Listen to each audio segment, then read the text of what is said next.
संपूर्ण महाराष्ट्राच्या लक्ष वेधून असलेल्या साकोली विधानसभा क्षेत्राचे आमदार काँग्रेस प्रदेश अध्यक्ष नाना पटोले पाचव्यांदा आमदार म्हणून निवडून आले असून त्यांना या निवडणुकीत 96,795 मते मिळाली असून फक्त 208 मतांची लीड घेत नाना पटोले हे निवडून आले असून त्यांचा हा निसटता पराभव आहे। तर त्यांच्या विरोधात भारतीय जनता पक्षाचे अविनाश ब्राह्मणकर हे या निवडणुकीत उभे असून त्यांनी 96,587 मते घेतली। मात्र दुसरीकडे नाना पटोले यांना स्वतःच्या गृह जिल्ह्यातच मोठा धक्का मिळाला असून नाना पटोले हे स्वतः निवडून आले। मात्र महाविकास आघाडीच्या इतर उमेदवारांना मागे सोडून आल्याने महाविकास आघाडीत बिघाडी तर नव्हती ना असा प्रश्न सर्वसामान्य लोकांना पडला आहे।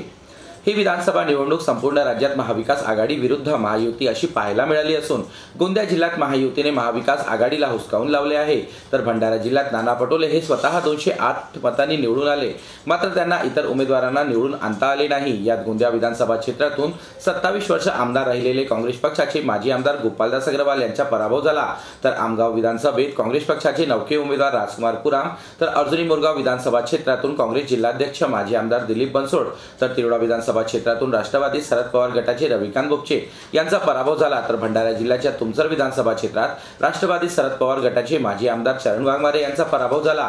तर भंडारा विधानसभा क्षेत्रातून पहिल्यांदा काँग्रेस पक्षाने महिला उमेदवार निवडणुकीत उतरविला असला तरी नाना पटोले यांना स्वतःच्या जागेव्यतिरिक्त दुसऱ्या कोणत्याही उमेदवाराला निवडून आणता आले नाही। त्यामुळे गोंदिया भंडारा जिल्ह्यात महायुतीची ताकद आणखी वाढली असून गोंदिया भंडारा जिल्ह्याचे खरे नेते म्हणून खासदार प्रफुल्ल पटेल आणि आमदार परिणय फुके यांच्याकडे पाहिले जात आहे। जीबी न्यूजचे प्रत्येक अपडेट मिळवून घेण्यासाठी तुम्ही आमच्या चॅनलला लाईक करा, सबस्क्राइब करा आणि शेअर करा। तसेच बेल आयकॉनला सुद्धा प्रेस करा। आपला जिल्हा, आपली बातमी, जीबी न्यूज भंडारा।